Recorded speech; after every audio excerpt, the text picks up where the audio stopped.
Remember back before Yeah, we made the deal with El Salvador, they were turning the planes around because they didn't want the illegals back in their own countries. Right, because a district judge had ruled when one of the planes was on the ground that they were breaking the law. That's actually why. Hold on, though. But think about this. He's got 39% approval ratings the first 100 days, which are some of the worst numbers in 70 years. So I have no idea what throughout the first 100 days, there were times where he had the highest approval ratings throughout his entire presidency. You're focusing on the lowest poll recently, which occurred during this media smear campaign. You are saying, right? I know it's always the media's fault, David. Of course it is, because they lie to everybody. All of your viewers that are calling me maggot, idiot, and all these horrible things are saying, they're informed by fake news, which is why they're so angry. Because they've been lied to their entire freaking lives, Brian. So they're being lied to. Of course they are. We'll get to that. Which was the network that had to pay $900 million to I believe what was the company? I'm trying to remember. Are you talking about the election fraud and what the hell is that? I don't even remember the name. Who are the people that stormed the Capitol? Who are the people on Fox News that were sued by? Who are the Congress members that attacked federal officers outside a detention facility in New Jersey? One of which is facing federal charges. Is she an insurrectionist? Is she a terrorist? You have to be kidding me. You're comparing. I'm not kidding you. I'm 100% serious. You're comparing that incident to an incident where 140 officers were injured, and you think they're on the same playing field? That's the exact thing. And I'm going to tell you what, it was just more people at the Capitol on January 6th. Do you think it's okay for the mayor of New Jersey and or mayor from, I forget what town in New Jersey, and a U.S. congresswoman to physically assault a federal agent doing their job and then storm entry into a facility that they had no authorization to be at? Is that okay? That's exactly what happened on January 6th. Why are they different? Why are they different? I'll tell you why. Because you don't like the people who support Trump. No, I'm going to give you some facts, David. Sure. So first of all, we talk about January 6th. We always end up talking about January 6th. In that incident, nobody was sent to the hospital. Nobody lost their life on January 6th. No officers died on January 6th. Hold on. 140 officers were injured. Okay. Now, if you think Brian Sitnick's death hours later had nothing to do with January 6th, you can, quote, die on that hill. Okay. But I can tell you that there were multiple people that lost their lives. There were 140 officers that were Babbitt lost her life that day. She was shot in cold blood. There were multiple people that lost their lives, and Ashley Babbitt deserved it for being an absolute imbecile. She deserved to be killed unarmed. Well, let me tell you something. Then maybe we should apply that standard to the people that are storming the federal immigration detention facility. Should we just shoot them too, Brian? Is that an okay standard? Do they deserve it, Brian? Do they deserve it? You are comparing the mayor and her actions that day to Ashley Babbitt's actions. Are you 100%? It's the same thing. How is it different? Well, I'll tell you. I'll tell you, because a group of idiots on January 6th tried to overthrow a fair and free action. No, they didn't try to overthrow. They were protesting. They didn't overthrow anything. They didn't overthrow anything. So hang Mike Pence and going in there with box cutters and handcuffs and all cutters. What? This was a thing? There was a box cutter army now on January 6th?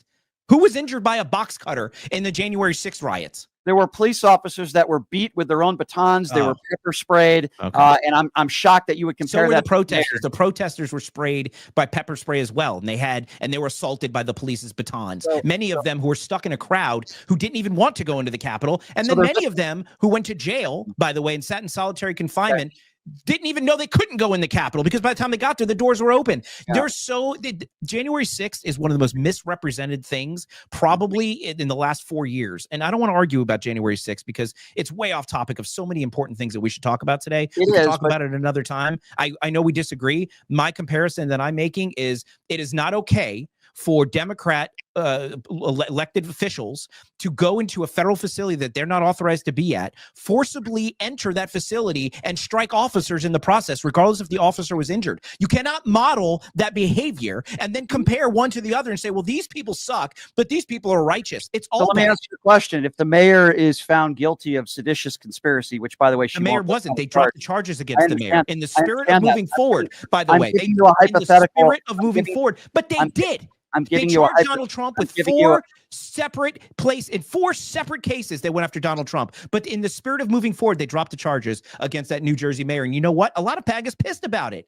That's the difference between Republicans and Democrats right there. Yeah, there's a lot of difference between Republicans and Democrats. You seem to defend January 6th insurrectionists, but you'll talk about a mayor because he had the right to go in there. But there is a big difference. What right did he have? Who elected? He's a mayor. He's not even a federal officer. What right did a mayor of a state mayor have a right to go into a federal facility uninvited? You can look at that. If it's an ICE facility, you actually are allowed to go in there really? unannounced. Yeah, you can just walk in. You could when actually they were telling you can't go in and you force pass them. David, Right, here's my issue. You could try look that, up the laws and you could look up what the powers that they have. If it is an ICE facility, they are allowed unannounced, without an appointment, to go to any of these. Yes, it doesn't matter whether you're a mayor. Once they get there, they can do whatever they want there. I'm trying to explain to you the laws because I actually looked this up. It doesn't matter if you're an elected official. The rules are you are allowed to go unannounced, uninvited to any ICE facility in this country if you want to. Those are the laws that are put in place. What are you allowed to do when you get there, though? No. And for your comment here, person that called me a Nazi, I'm Jewish, you moron. So try again. No, what are they allowed to do once they get there, by the way? What are they allowed to do when they get there? But that's irrelevant to the conversation. It is not irrelevant because just having the right to go doesn't give you a right to forcibly shove federal officers and force entry into a place where you aren't authorized to be. This is what I'm saying. You cannot compare one to the other and say, well, these guys are good and these guys are not. Technically, the Capitol is the public. It belongs to the public. It's a people's house. You can't close them off from it. If you want to look at the Constitution, it doesn't belong to the government. That's absolutely not true. There are parts that that's a bad faith, but not the front door, not the visitor area. You're allowed to go into there. You understand that you are not. There are parts of areas that you are not allowed to go into. And Ashley Babbitt was in a secure location where she was not able to break through, and she wasn't allowed to go through there. So a gun was pointed at New Jersey mayor, and he wasn't shot. And you're comparing the two. Okay, yes, all right. Well, there were both places they were unauthorized to be. Last I checked, the mayor wasn't screaming "Hang Mike Pence," and he wasn't. Neither was Ashley Babbitt. Well, Ashley Babbitt was there, and she actually was armed, and she was there. And if armed you want with what? What was she armed with? First of all, I would tell you that she had I forgot what you would call those. Not handcuffs, but I don't even remember what they're actually called. She had those on her, and she was extremely brainwashed, and she was part of a MAGA cult that was in there. So she deserved to die, according to you. Okay. Well, first of all, it was investigated. I'm sure it was. I know if it doesn't fit your narrative, you don't respect any. Same with you, though. Come on, to be fair, if it doesn't fit your narrative, it's the same. According to what? How do I not respect the courts? Give me an example. I don't know. Let's move on. You don't know. Okay. Well, I'm just saying when you make a claim like that about me and you can't back it up with a fact. Listen, I didn't agree. I didn't agree with the O.J. Simpson verdict, right? But I'm still not going to sit here and talk about it for 30 years.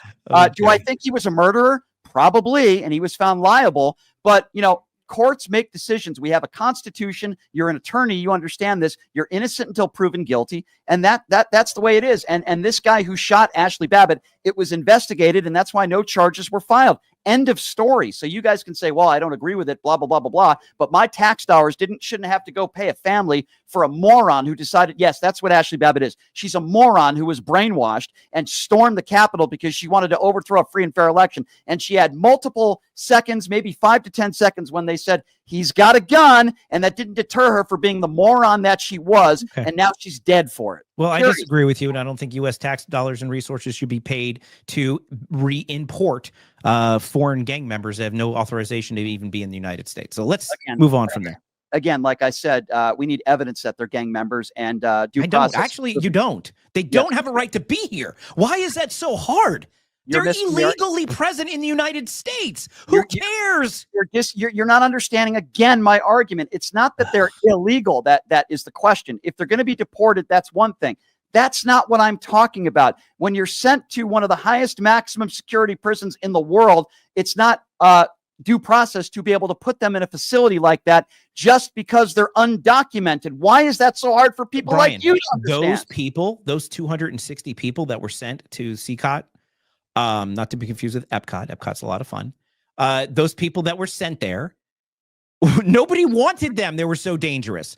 This is the problem. Their own countries wouldn't even take them back. And proof of that, Brian, what do you mean nobody wanted them? Where are you getting? What are you talking about? The countries where they come from, they were literally trying to turn the planes around when Trump tried to send these. Remember back before we made the deal with El Salvador, they were turning the planes around because they didn't want the illegals back in their own countries. Right, because a district judge had ruled when one of the planes was on the ground that they were breaking the law. That's actually why. Hold on, though. But think about this: if you're from a country, right, and then you leave that country and enter another country illegally, and then the country you entered into illegally wants to bring them back, you're like, no, we don't want them. And then when the country that they came to illegally goes, fine, if your country won't take you, we're going to send you to somewhere else less pleasant. Those people go, wait, United States, you owe me due process. You have to take me from this one country that I shouldn't be at, take me back to another country I shouldn't be at. Why doesn't their home country remove them from the place they're not supposed to be? Do they not have rights in their own countries? Why aren't their countries seeking to remove them from that facility? Did you wonder that ever? You don't put someone in a facility like that just because you don't like somebody or you don't want them. That's not how our Constitution works. Where are their home countries? Why aren't they rescuing them, Brian? Okay, so first of all, it's one thing if you're sent to your, quote, home country. It's another thing when you're sent to an El Salvador prison. But why won't countries take them out of that prison? Why won't their countries take them out of Let's say there's a guy from Syria, like the barber.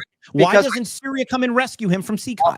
I'll tell you why. Because we've been told based on people that run that facility, and they've said it pretty clearly with straight faces, once you're sent here, you never get let out. They will not allow anybody go in there and let somebody take them out unless you have the power like Donald Trump has. And we know he has the power. And we know that this guy who runs this El Salvador prison, they're making tons of money off these facilities, tons of them. In fact, Trump wants more of these facilities to be made. And he's also made statements about U.S. citizens being sent to those facilities, which is beyond outrageous and ridiculous. I mean, I don't think the president thinks for himself. I mean, here's a guy who was very wealthy, had a lot of friends, and people liked him. He had a TV show. Do you remember, like, got to go back to the days of The Apprentice. Like, that was a one of the top rated shows on ABC. He had a lot of friends. The girls of The View loved him. He was on Saturday Night Live. And then he suggested that he would run for president. And all of a sudden, shows are canceled. Everybody hates him. He's the worst human being on the planet. He lost probably millions, if not billions of dollars. He's made over $500 million in profit because he's been the president. He's one of the few presidents that lost money from being president, not gained money from being president. Nobody would characterize that as Trump not making money from the presidency. Everybody around him made money, including his daughter and Jared Kushner. Billionaire before he became president, and he lost a lot of money while president. Compare that to somebody like Barack Obama or Bill Clinton. These people were not millionaires before they became president, and now they're very wealthy people. They're not. So, they haven't received $400 million in campaign contributions, lying about election. Also had to pay $400 million to the state of New York on a fishing expedition in the civil. So Trump has had for as many benefits. You could call it a fishing expedition, but I think most people would not characterize it as that. You can't lie about your assets for personal benefit. You know, and then I don't want to go down the rabbit hole with this. They said Trump misstated the value of his assets, one including Mar-a-Lago. They valued Mar-a-Lago like $17 million. And if you've been to Palm Beach, where Mar-a-Lago is, you can't buy a parking spot for $17 million. All right, so I don't actually think that was an accurate. Yeah, I mean, we don't have to get into the weeds there. No, the bottom line, that's a total show in it. Right, but the bottom line is Donald Trump is far wealthier now than he was before he ran for office. I don't know that that's true. I don't know that that's true. I think it's pretty evident. And if you look at the two reasons why even people around him would agree why he ran for president, it wasn't because he cared about people like you and me or any of his supporters, quite frankly. The reason why he ran for president, number one, he didn't like the comments that Barack Obama made about him and his ego was hurt. And number two, he did it for his brand. He never thought he was going to win the presidency, but he did it because he thought it would help his brand. I don't think I don't agree. I mean, I respect your opinion on that. I just don't agree with it because I don't see any benefit that Donald Trump received from being president. He was impeached. He was investigated. He was almost murdered. I mean, what benefit does Donald Trump enjoy besides literally his entire family being scrutinized? Easy answer. He loves being in the limelight. He was in the limelight, though, Brian. He was already in the limelight. He had number one show. He didn't need to be president. There's a lot of things he doesn't need to do. He could drive off into the MAGA bigot sunset if he wanted to, but he wants to be the center of attention. He wants to be the king. He has a massive ego. You can't deny that. He is a narcissist. You can't deny that. He loves being the center of attention. You can't deny that either. And the fact of the matter is that when you look at his behavior and his actions or lack thereof, he doesn't care about America. He only cares about himself and the people around him and the people at Mar-a-Lago and his billionaire friends. Well, here's the good news. Before November 5th, we could speculate and have the hypothetical conversation of who he cares about, or at least the perception of what people think he cares about. But after November 5th, it became apparent that the majority of this country doesn't believe those things to be true, at least not enough that would make people not vote for him. He won this election. by about 1.4%. So half the country still hates him. Yes, So but if you look at the where he won biggest, it was big swings towards Donald Trump. He won all the swing states. He won all the swing states by about 250,000 votes. It was one of the closest elections we've ever had. About half the country still hates him. We are very, over by 11 o'clock at night. Basically, it wasn't that close. Doesn't matter what time it was over. Yeah. What matters is by how much did he win the popular vote? But he won the popular vote, right? When was the last time a Republican won both the Electoral College and the popular vote? Well, I think that speaks volumes on the party that you're in. I think you're making the case. But I'm talking about now, and I don't disagree with you. I'm a MAGA Republican, as you've established. I'm not a Republican, and I don't think Republicans have put good. David, it's not. I hear you, David, and yes, he did win the popular vote, but this isn't some sort of massive win. It is a massive win for Trump. It is. For Trump, it is. Okay, well, I don't know what that means, but what I'm saying, if you look between 2016, where he won but didn't win the electoral vote, I mean the popular vote, to 2020, where he lost, and if you believe that the election was fair, which I know you do, he lost by about 10 million. Lost by about 10 million votes, right? To Joe Biden's 80. Wasn't that a mandate then? Was 2020 a mandate when Joe Biden won the popular vote? If you go from a guy who won about 68 million votes in 2020 and lost to Joe Biden's 80 million, if that's correct, and then you look at 2024, right? This is after, don't forget, the impeachment on his way out, all of these other things, right? And 4 indictments, right? Multiple civil suits, 1 for a sexual assault, as you've described plenty of times. And now in 2024, he won over 74 million votes. So he went from 68 million to 74 million in spite of multiple indictments, civil lawsuits, allegations against him.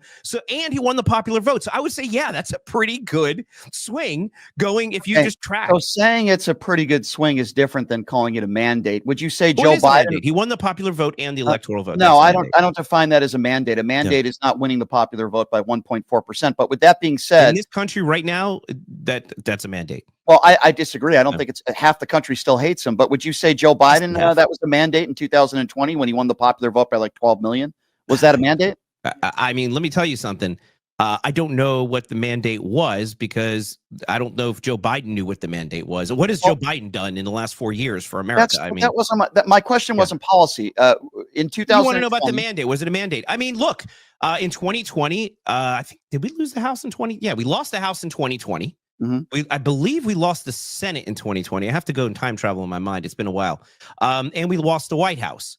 And Joe Biden won by, if you think the election was fair in 2020, which you do. Not what I think, though. I mean, listen, when you think Donald Trump was a good president, or you think I was about to acknowledge your mandate, I would say yes. I would call that a mandate. Good. Yes. Okay. All right. I just didn't hear Democrats, going all over on every network. Their fault. They should have seized on that mandate, but they didn't. I just think it's Donald Trump and his people making the case that it was a bigger or a landslide victory when it wasn't. He won all the swing states by 250,000 votes, and he won the popular vote by 1.4%, which for the most part means for everybody that voted, almost half of them did not vote for Donald Trump. That's not a mandate. That's true, but you also have to look back and remember the day before Election Day. People really thought Pennsylvania was going to be competitive. People thought Michigan was going to be competitive. People thought the Carolinas were going to be competitive. People think a lot of things. He won convincingly in those states. And we're not talking like Georgia margins, right? Where we're talking about a few thousand votes. I'm talking hundreds of thousands of votes. That is a big victory considering what people thought he would get the day before the election. I don't really pay attention to what people think. A lot of people thought that Hillary Clinton was going to win in a landslide. Yeah, wasn't that stupid? A lot of Trump supporters thought that he was going to destroy Joe Biden. So, there's people that 7 out of 10. Joe Biden got out of the race after one debate. 7 out of 10 Republicans still think that Donald Trump won the 2020 election. That's why I don't pay attention to what some people think. But it is what it is. Donald Trump did win, but my question to you, and now Donald Trump is worth 3 to 4 times more than he once was back when he became president on day one. If it wasn't about money, then why does he still hawk Bibles? Why does he do all these things? Why does he have members of the Saudi government and Live Golf on his golf course right now as we speak, if it's not about money? About, the Dow taking a dive and the economy stumbling today. That would be a nice way of putting it. And a lot of people are feeling fearing a global recession. We'll get to that stuff. But with that being said, I'm reading the story of Donald Trump on the agenda today. He's spending, a lot of time at Doral to back the Live Golf Tour tournament at his golf course. Are you comfortable with that when what is going on today with the economy? I mean, nothing's going on today with the economy. I mean, there's a lot of hysteria based on what people think might happen with the economy. I mean, yes, the stock market is dropped on fear of how these tariffs might affect U.S. companies.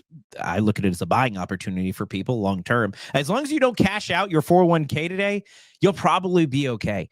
So it's really not a crisis yet. Maybe it might be, maybe it won't be, but I think a lot of it is anticipatory hysteria. So for Trump to take a day and go do whatever he wants to do on his time, I don't think it's not like there was a hurricane striking a city right now. No, I mean, if there was a hurricane striking, he'd take a lap around Daytona 500. Last time he did that, when four states were underwater, and he decided to go to Daytona 500 and cost the American taxpayer $10 million. So I'm with you. If there was a hurricane, you'd probably be playing golf. Well, either way. I'm just saying, David. Yeah. I mean, I don't have a problem with playing golf today. I don't. I think a lot of this tariff hysteria. Look, and I'm not an economist, right? I'm a pundit. I have opinions, but a lot of this hysteria is based on two things. One, and look, it's coming from the right as well. It's not just Democrats that are saying these tariffs are a bad idea. Mike Pence was out there, and I mean, even though we don't give him a lot of credit these days, Rand Paul was out there again, and as a matter of fact, 4 Republicans voted to stop the Canadian tariffs, even though nothing's going to happen with that. But at the end of the day, look, there are Republicans who are concerned about the tariffs as well. It's a bold move. But look, this is the time for bold moves. We have an economy that artificially has been propped up probably for a good 20 years now. And you talk about regular people and suffering. I think people have suffered for a long time. The regular people have suffered. If you're in manufacturing, or if you're, in any of the areas where your factories might have been shut, your jobs exported. I mean, we don't manufacture chips in the United States anymore. Those are in South Korea. We don't manufacture a lot of our clothing. Those are in a lot of the East Asian countries. We don't manufacture our automobiles. That's in Canada. We don't make Trump Bibles in the United States of America. Well, Trump Bibles are made in China. I will also add that manufacturing. Maybe those will come back too. Those will come back too, Brian. I don't want them coming anywhere. Manufacturing jobs are at an all-time high in decades under Joe Biden. So I don't understand this about the manufacturing. And I would also say, I understand you're not an economic, whatever you'd like to call professional when it comes to this stuff. Neither am I, David. Economist, right. But with that being said, the facts are the facts, and the U.S. stock market's plunged more today than they did since the start of COVID. That's not an opinion. That's a fact. And you do have leading economists across the country and the world that are saying a global recession could be near. And when you look at the Tax Foundation, which is, by the way, a nonpartisan entity, they say that the average U.S. household could lose $2,100 per year. So while you're right, we don't have those expertise, I think a logical person would say this could be very serious. This could be very bad for the American consumer. Well, look, that's all hypothetical. Like, there are people who are saying it could be. But let me ask you a question. Why would Trump do this? I asked this somebody earlier. I still haven't got an answer yet. Why would Trump be instituting these tariffs if it would be bad for America? Like regardless of if he's golfing today or not, why would he say, you know what? I really want to tank the U.S. economy. That'd be fun. Of course, he would want to do that. By the way, I turned on your comments. I shouldn't have done that. We're reading. Don't worry about that as we're talking. Well, don't worry about that. I think there's a couple reasons. I would say number one, ego. I think the man wants to be a dictator. He looks up to dictators. He looks up to a Vladimir Putin. He looks up to a Kim Jong-un. All the comments he's made about Viktor Orban. He wants to be a dictator. He wants to be the man in charge, and he doesn't mind creating chaos. That's number one. Let me clarify that. So you think it's because he wants to be a dictator, he's instituting tariffs? Because I think he wants to show the world that he's the man in power. He's the man in charge, no matter who needs to suffer for it. These are tariffs and personal ego basis. I think he's a psychotic person. Yes, okay. I think that's number one. Based. Either way, it's a personal, absolutely personality reason for the.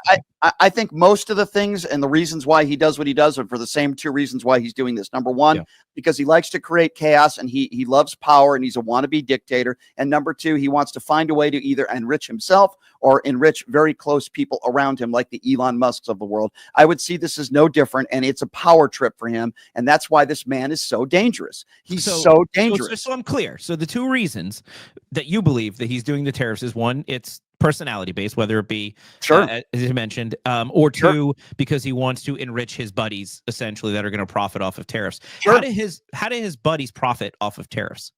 Well, first of all, when you talk about cheaper, like Nike, for example, the stock is down 8% today because they manufacture most of their goods in Vietnam, and now I think the reciprocal tariff in Vietnam is going to be where is it? Somewhere. Oh, here it is. 46%. It's 90%, by the way, on our tariffs in Vietnam. So it's going to be 46%. So Nike stock plummeted based on the lower revenues, and they're going to have to bring manufacturing to either pay more for manufacturing or bring it to a place where it's cheaper based on tariffs.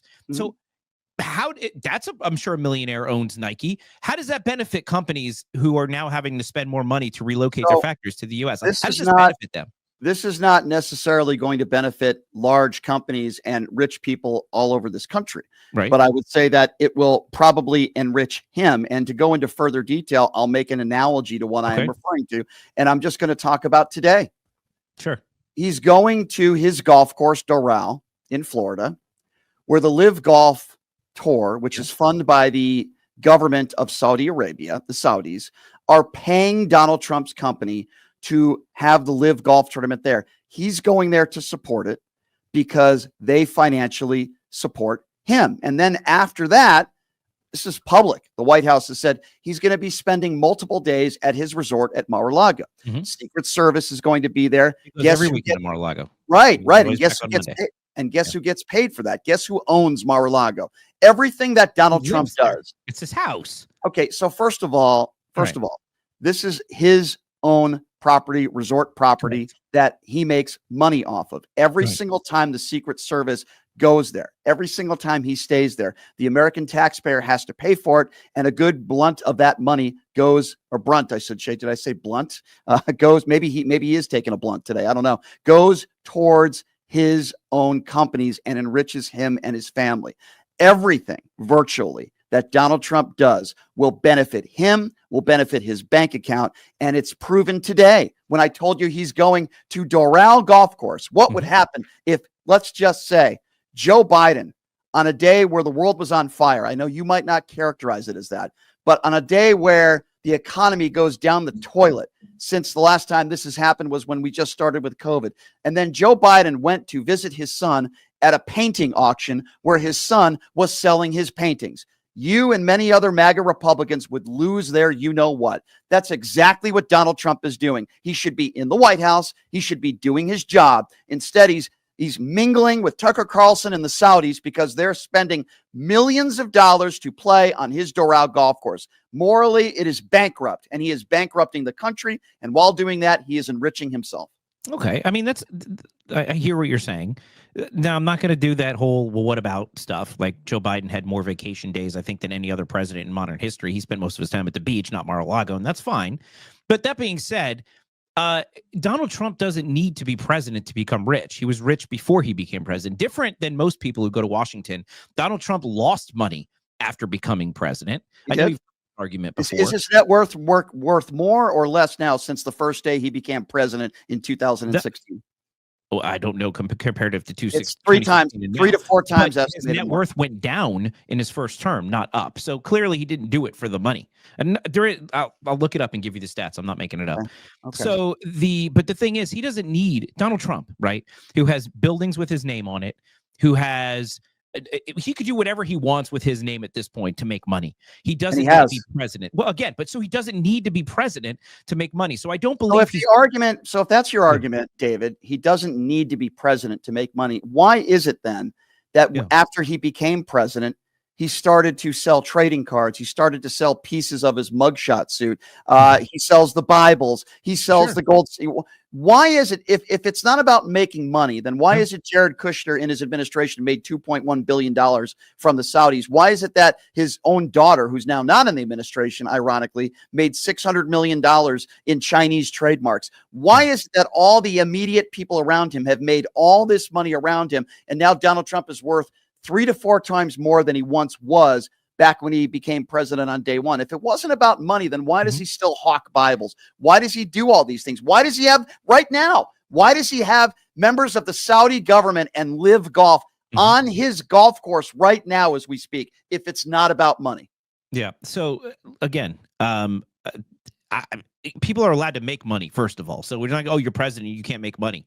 I don't ever fault you for making money, first of all. Second of all, I don't think Trump is instituting these reciprocal tariffs just so he can make money. You've already outlined all of the ability he has. If everything you're saying is true, you've already outlined all of the ability that he has to make money and his family to make money. He doesn't even need the tariffs then if he's just doing them to make money. So you think he's doing it because he cares about the American people? And even though all these people are suffering and Who's so suffering? many. Who's suffering? Well, I can give you an example right now. There's a Jeep dealership right here in Nevada, and they had to lay off 900 people. Why?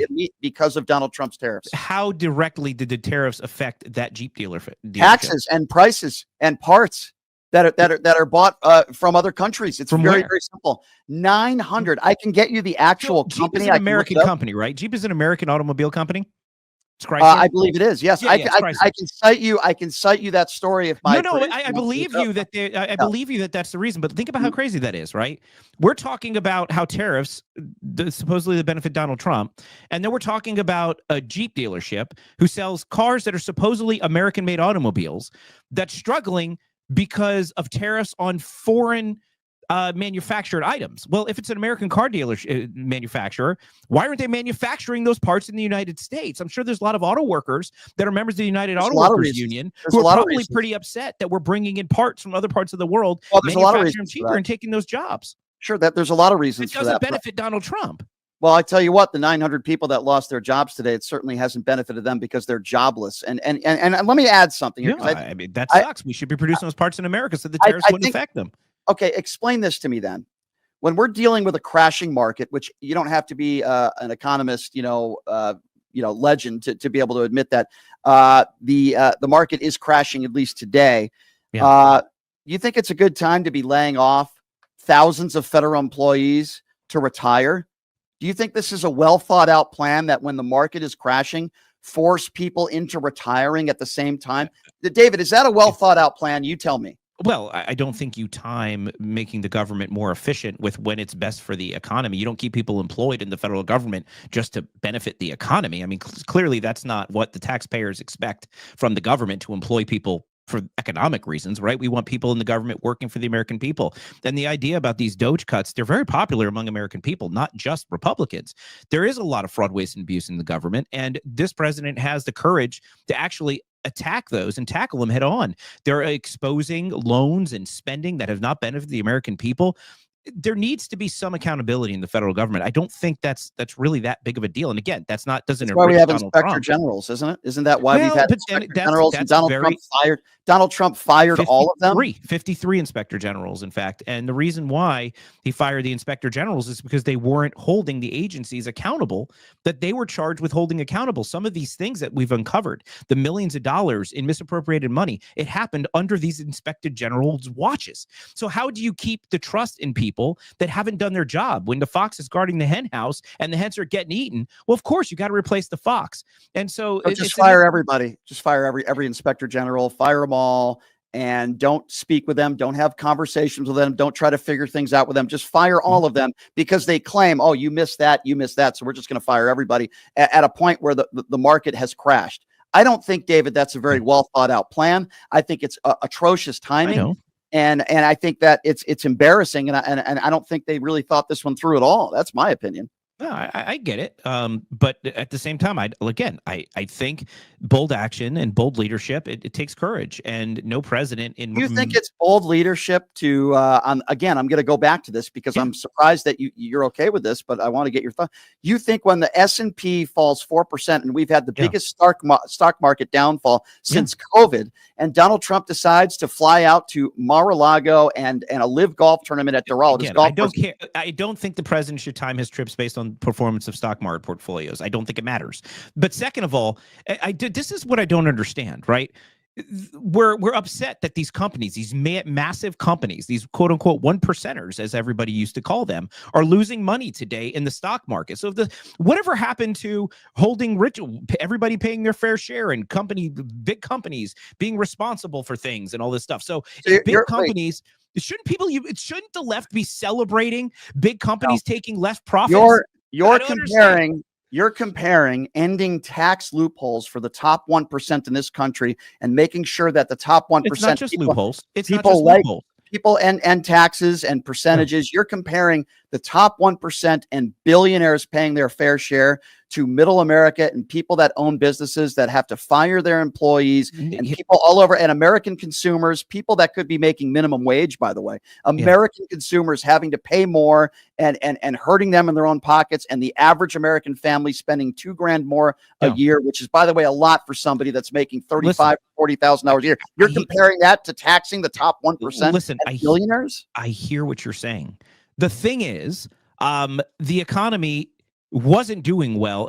And look, you and I had this conversation when Biden was president. I remember I was talking about the economy, and you started giving me sites, specifics on how the economy is improving in certain metrics. As I said, but the people don't feel. The people. I remember having this conversation with you, and the people don't feel like the economy was good, right? More people now feel like the country is moving in a better direction than under Obama. So the question you have to ask yourself, and you talk about middle America suffering, right? You have to talk about middle America suffering. Yeah. When jobs are exported so companies can make more money, that doesn't help middle America. When manufacturing moves overseas, Mexico to Canada, that doesn't benefit America. And by the way, everyone's freaking out about these tariffs.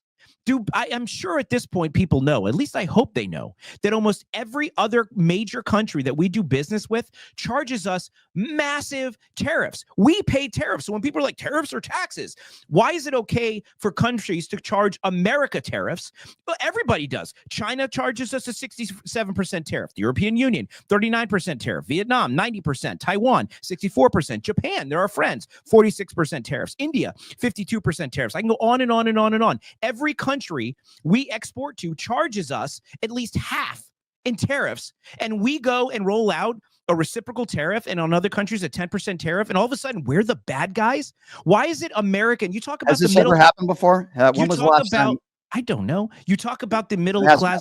Listen, you talk about middle class America and middle America, the working class. The working class doesn't benefit when China charges us a tariff. These hurt American families, and the president is taking bold action. All right. Well, if you want to talk, all right. Well, this country work for Americans again. So that's not partisan. So if you want to say that this is helping families and working class families, it will, absolutely. Okay. Well, let's talk about that. The company that I was referring to, and I misspoke, is Stellantis, Nevada. And they said today that they're laying off 900 workers at 5 U.S. facilities, including one right here in Nevada, and pausing production at an assembly plant, each in Mexico and Canada. Those are 900 people. Okay. Donald Trump brought in the tariffs to a 10% baseline on all imports yesterday. And as you know, following these 25% tariffs, 900 Americans just with this one company alone today have been laid off. So I would go talk to them and their families about how you think this is such a great plan, and it's so great for America in the long run, while Donald Trump is playing golf with the Saudi government today. Yeah, I know. I feel terrible for those people. And again, everybody sympathizes with somebody who loses their job, especially when they can't control it. They show up to work every day, do what they're supposed to do, and then through factors outside their control, everybody sympathizes with those people. I do, especially. That being said, everybody does. I believe. Well, they should. No, I don't think. Well, yeah, I believe Donald Trump doesn't like when people lose their job. I do. I think so. Wait a second. Hold on. I respectfully, completely disagree. You think he doesn't care? This is a man who made a living off of telling people that they were fired. This is a man who gloats about letting people go. Laura Loomer, when who they is, deserve by the way, it. When Laura they deserve Loomer, it. Those 900 people didn't deserve it. Really? Yeah. So the government workers across the country who were never written up, never got any warnings, did their job. Some of those people that I actually interviewed on this show not fired for no reason. That's a different situation. Well, they're getting fired directly because of Donald Trump's actions. And this is a man who made a living off of saying, Brian, I'm fired. What is he supposed to do? If you have taxpayer-funded positions that are not serving a public purpose and it's not in the best interest of the public, do you keep those people employed just because it would be mean to let them go? Or do you do what's best for the taxpayer? Listen, decisions are tough. Presidents have to make really tough decisions, and not always is the outcome going to be great for a lot of people. But it doesn't mean you don't take action because it could have negative effects. Same thing with these 900 people in Las Vegas. It sucks for them. They didn't do anything to deserve it. But at the same time, I believe a lot more jobs are going to be created, good, high-paying jobs, because of these tariffs, because more things will be manufactured in the United States.